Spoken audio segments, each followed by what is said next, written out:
नमस्कार दोस्तों, स्वागत है आपका आपके अपने यूट्यूब चैनल अमन प्रयास जिज्ञेस में। तो जैसा कि फ्रेंड्स, आज है आपका 17 सितंबर और 17 सितंबर को आपका एसएससी सीजीएल का एग्ज़ाम था, जो कि आपका सेकेंड शिफ्ट का भी एग्ज़ाम समाप्त हो गया है। सेकेंड शिफ्ट में आपके 25 जीके के प्रश्न हो जाते हैं, तो 25 में से अधिकतम जितना रियल प्रश्न हो सकते थे वो दोस्तों मुझे प्राप्त हो गए हैं। तो आज की इस वीडियो में हम उन से प्रश्नों को देखेंगे, साथ में इंपॉर्टेंट एक्स्ट्रा फैक्ट्स को भी देखते चलेंगे। ठीक है, तो चलिए वीडियो को स्टार्ट कर लेते हैं फ्रेंड्स, बिना किसी देरी के। इससे पहले चैनल पर अगर आप नए हैं तो चैनल को सब्सक्राइब कर दीजिएगा और वीडियो को लाइक करना मत भूलिएगा। ठीक है, तो आज का जो हमारा पहला जो प्रश्न है वह है, किसी राज्य के महाधिवक्ता की नियुक्ति भारत के संविधान के किस अनुच्छेद के तहत किया जाता है। ठीक है, तो आपसे अनुच्छेद है जो कि पूछा गया था, तो इसका जो राइट आंसर होगा वो दोस्तों आपका अनुच्छेद 165 हो जाएगा। ठीक है, अनुच्छेद 165 के तहत है जो कि एडवोकेट जनरल में भारत एडवोकेट जनरल का जो नियुक्ति है किया जाता है, यह एक आपका संवैधानिक पद है। इसके अलावा महाधिवक्ता जो होता है उसका जो नियुक्ति है राज्य के राज्यपाल के द्वारा किया जाता है, वो राज्यपाल के मर्जी तक ही आपका पद पर रह सकता है। इसके अलावा महाधिवक्ता जो है राज्य का सर्वोच्च कानूनी अधिकारी होता है। जिस प्रकार आप कोई मान लीजिए आप पर कोई केस हो जाता है तो आपका कोई वकील होगा, ठीक है, उसी प्रकार अगर राज्य पर केस हो जाता है तो उसका भी एक वकील होता है, जिसे कि हम लोग किस नाम जानते हैं, महाधिवक्ता के नाम से जानते हैं। ठीक है, ये राज्य सरकार को कानूनी सलाह प्रदान करता है। इसके अलावा महाधिवक्ता राज्य के भीतर किसी भी अदालत में उपस्थित हो सकता है और राज्य विधानमंडल की कार्यवाही में भाग ले सकता है। याद रहे, सिर्फ भाग ले सकता है, वोट डालने का अधिकार इसे नहीं है। ठीक है, इसके अलावा जिस प्रकार राज्य में आपका महाधिवक्ता होता है उसी प्रकार आपका केंद्र में आपका महान्यायवादी होता है। कौन होता है? तो महान्यायवादी होता है, जिसे हम लोग इंग्लिश में अटॉर्नी जनरल के नाम से जानते हैं। ठीक है, तो महाधिवक्ता यानी एडवोकेट जनरल और महान्यायवादी यानी कि अटॉर्नी जनरल, दोनों के बीच आपका डिफरेंस क्या है? तो ये राज्य का सर्वोच्च कानूनी अधिकारी है और जो महान्यायवादी है वो आपका भारत का सर्वोच्च कानूनी अधिकारी है। इसका जो नियुक्ति है राज्यपाल के द्वारा किया जाता है और जो महान्यायवादी है उसका नियुक्ति आपका राष्ट्रपति के द्वारा किया जाता है। ये राज्य सरकार को कानूनी मामलों पर सलाह देता है, यह केंद्र सरकार को कानूनी मामलों पर सलाह देता है। ठीक है, इसके अलावा संवैधानिक पद की बात करते हैं तो भारतीय संविधान का अनुच्छेद 165 आपका महाधिवक्ता से संबंधित है और भारतीय संविधान का आपका अनुच्छेद जो 76 है वो आपका राज्य के महाधिवक्ता से संबंधित है। ठीक है, बस आपका ये इतना ही डिफरेंस है, बाकी कोई भी डिफरेंस नहीं है। और साथ में याद रखिएगा वर्तमान में जो महान्यायवादी हैं वो कौन है, तो गिरीश चंद्र मुर्मू आपके वर्तमान में महान्यायवादी हैं। ठीक है, चलिए वीडियो में आगे बढ़ते हैं, लेकिन उससे पहले बात कर लेते हैं दोस्तों आपका टेक्स्ट बुक के बारे में। टेक्स्ट बुक दोस्तों आपका ऐसा प्लेटफॉर्म है जो कि आपको किसी भी एग्जाम का आपको मॉक टेस्ट प्रोवाइड कराता है, साथ में साथ आपको PYPs भी प्रोवाइड कराता है। मॉक टेस्ट और PYPs किसी भी एग्जाम को क्वालिफाई करने के लिए, अपना रैंक को इम्प्रूव करने के लिए कितना ज़रूरी है ये हमसे ज़्यादा आप लोग बेखूबी जानते होंगे। ठीक है, तो ये सारी चीज़ आपको टेक्स्ट बुक प्रोवाइड कराता है। अभी आपका ऑफर भी चल रहा है फ्यूचर ऑफिसर सेल के नाम से। अगर इस सेल के दौरान इनका ईयरली का पास प्रो अगर परचेज करते हैं तो दोस्तों आपको यहाँ पर 615 रुपये में देखने को मिलेगा। इसके अलावा कूपन कोड अगर आप APG यूज करते हैं तो यहाँ पर आपको 12% का एक्स्ट्रा ऑफ भी मिलता है। जैसा कि SSC GD का पिछले दिनों 40,000 वैकेंसी पर आपका नोटिफिकेशन जो देखने को मिला है, उसका भी मॉक टेस्ट 40 मॉक टेस्ट यहाँ पर अपलोड किया जा चुका है। 217 PYPs अपलोड किए जा चुके हैं। MTS का एग्जाम 30 सितंबर से होना है, उसका भी 729 मॉक टेस्ट 252 PYPs आपका यहाँ पर एड किया जा चुका है।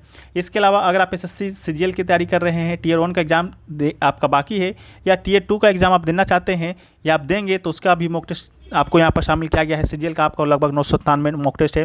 इसके अलावा अगर आप बैंक के एग्जाम की तैयारी करते हैं, इसके अलावा अगर आप रेलवे का एग्जाम की तैयारी करते हैं या डिफेंस का एग्जाम की तैयारी करते हैं या स्टेट लेवल का कोई भी एग्जाम की तैयारी करते हैं, तो उन सभी एग्जामों का मॉक टेस्ट और PYP आपको यहाँ पर मात्र एक ही पास में जो कि 615 रुपये यूज़ करते हैं तो आपको मिलने वाला है। इसका जो लिंक है आपको डिस्क्रिप्शन में दिया गया है, तो आप लोग जाकर इसे परचेस कर लीजिएगा।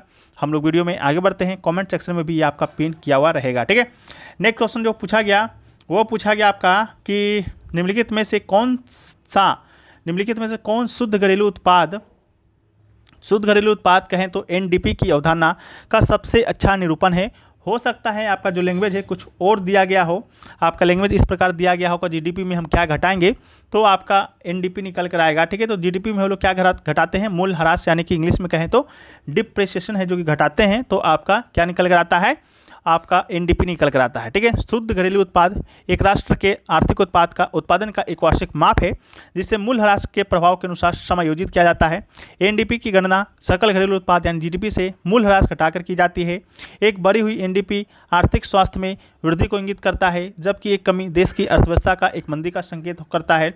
मूल्यह्रास की बात करते हैं तो समय के साथ उपयोग, टूट फूट या अप्रचलन के कारण संपत्ति के घटते हुए मौद्रिक मूल्य का माप है। नेक्स्ट क्वेश्चन है वह है आपका कि खेलो इंडिया यूथ गेम्स 2022 का शुभंकर क्या था। ठीक है, तो खेलो इंडिया यूथ गेम्स 2022 की शुभंकर की बात करते हैं तो ये दोस्तों आपका था आशा, जो कि एक महिला चीता है, और मोगली ये था। इसके अलावा खेलो इंडिया यूथ गेम 2022 आपका आयोजित हुआ था 23 जनवरी 2023 से लेकर 11 फरवरी 2023 तक। संस्करण की बात करेंगे तो 5वां ये संस्करण था। मेजबान राज्य आपका मध्य प्रदेश था, शुभंकर, आशा, महिला चीता और मोगली था। कुल आयोजित स्पर्धा की बात करेंगे तो 27। मसाल की बात करेंगे तो अमरकंटक। उद्घाटन की बात करते हैं तो शिवराज सिंह चौहान के द्वारा, जो तत्कालीन मुख्यमंत्री थे।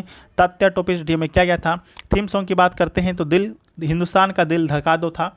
इसके अलावा मध्य प्रदेश के 8 शहरों में इसका मेजबानी किया जाता है, इंदौर में, भोपाल में, बालाघाट में, मंडला में, जबलपुर में, मैसूर में, उज्जैन में और ग्वालियर में। इसके अलावा पहला स्थान पे आपका महाराष्ट्र रहा था 161 पदक के साथ। दूसरा पर आपका हरियाणा 128, मध्य प्रदेश तीसरा पर, राजस्थान चौथा पर, दिल्ली 5वां पर और 14 पर आपका उत्तर प्रदेश रहा था। नए खेल भी शामिल किए गए थे, फेसिंग और वाटर स्पोर्ट्स, कैनोइंग और काइंग या रोइंग भी शामिल किया गया था। इस बात को भी याद रखना है। अगला जो है कि इंदिरा बोरा एक अंतर्राष्ट्रीय स्तर पर प्रशंसित नर्तंगना को 2020 में पद्मश्री से सम्मानित किया गया था। वो निम्नलिखित में से किस नृत्य में शैली में अपना योगदान के लिए प्रसिद्ध है? तो इसका राइट आंसर होगा सतरिया। सतरिया की बात करते हैं तो ये दोस्तों आपका असम का क्या है, एक शास्त्रीय नृत्य है और उसी से संबंधित है आपके कौन, इंदिरा बोरा। इनको 2020 में पद्मश्री सम्मान दिया गया है, इसको भी आपको याद रखना है। अगला है कि निम्नलिखित में से किसे भारतीय शास्त्रीय संगीत में सरोद सम्राट के नाम से जाना जाता है? तो सरोद सम्राट के नाम से आपका अमजद अली खां को जाना जाता है, तो अमजद अली खां इसका राइट आंसर होगा। लोकप्रिय रूप से सरोद सम्राट के रूप में इसे जानते हैं। सरोद वादन के लिए आपका प्रसिद्ध है। वो अपने परिवार में छठी पीढ़ी के सरोद वादक हैं। अपने पिता हाफिज अली खान से सीखा था। 1940 में आज़ादी तक ग्वालियर में दरबारी संगीतकार थे। 2001 में भारत के दूसरा जो सर्वोच्च नागरिक सम्मान है, पद्म विभूषण से भी इन्हें सम्मानित किया गया है। सरोद नाम फारसी के सरोद से आया है, जिसका अर्थ होता है राग। इसे अधिक मधुर स्वर की ओर इशारा करता है, तो इस बात को भी आपको याद रखना है। नेक्स्ट क्वेश्चन है कि वर्ष 2002 के प्रतिष्ठित महाराष्ट्र भूषण पुरस्कार से किसे सम्मानित किया गया था? तो 2002 में ये जो पुरस्कार है भीमसेन जोशी को दिया गया था, पंडित भीमसेन जोशी को, तो इसको भी याद रखना है। महाराष्ट्र भूषण जो पुरस्कार है महाराष्ट्र सरकार के द्वारा दिया जाने वाला सबसे बड़ा सम्मान है। ये पुरस्कार विभिन्न क्षेत्रों में उत्कृष्ट योगदान के लिए दिया जाता है।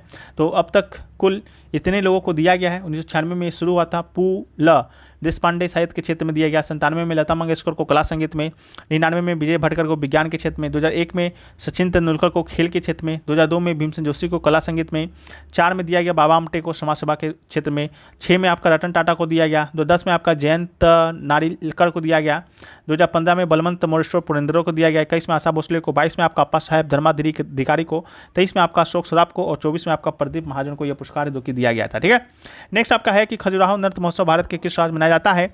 तो खजुराहो नृत्य महोत्सव की बात करेंगे तो ये आपका मध्य प्रदेश में मनाया जाता है। कहाँ मनाया जाता है? मध्य प्रदेश में मनाया जाता है, तो इस बात को भी याद रखना है। खजुराहो नृत्य महोत्सव का आयोजन मध्य प्रदेश कला परिषद के द्वारा किया जाता है। ये छतरपुर जिले के खजुराहो मंदिर के बगल में प्रतिवर्ष आयोजित शास्त्रीय नृत्य का एक सप्ताह का महोत्सव है। 20 से 16 तारीख तक आयोजित किया जाता है फरवरी में। ठीक है, तो इसको भी याद रखना है। और साथ में नागालैंड के कुछ महोत्सव को याद रखिए। हॉर्नबिल है, मिमकुट है, सेक्रेनी है, आवलोंग है, मौसीमोंग है। केरल की बात करते हैं तो ओनम है, त्रिशूरपूरम है। इसके अलावा अट्टुकल पोंगला है। इसके अलावा विशु महोत्सव है, मकर बिलक्कू है। तमिलनाडु की बात करते हैं तो पोंगल है, थिरुवारू महोत्सव है, थाईपुसम है, नट्टंजलि नृत्य महोत्सव है, महामहाम है। इसको भी याद रखना है।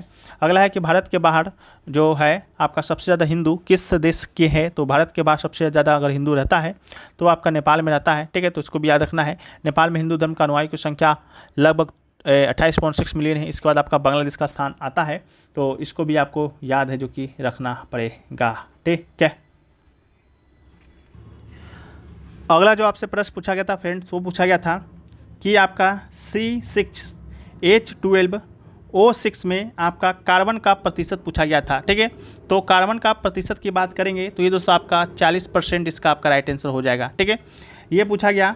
इसके अलावा पूछा गया कि राज्यपाल जो है राज्य मंत्रिमंडल से सलाह लेगा। ठीक है, जो राज्य का जो राज्यपाल होता है, जो राज्य का राज्यपाल होता है वह आपका मंत्रिमंडल से सलाह लेगा। ये आपका कौन से आर्टिकल में है? ठीक है, तो राज्यपाल मंत्रिमंडल से सलाह लेगा, ये आपका आर्टिकल 167 में है। ठीक है, तो इसका राइट आंसर क्या होगा फ्रेंड्स? आपका आर्टिकल 167 होगा।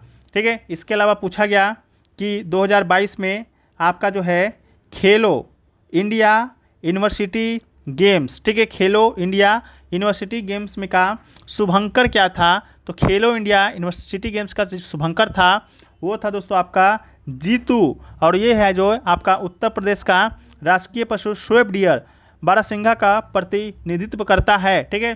तो इसको भी आपको याद रखना है, ये आपसे पूछा गया।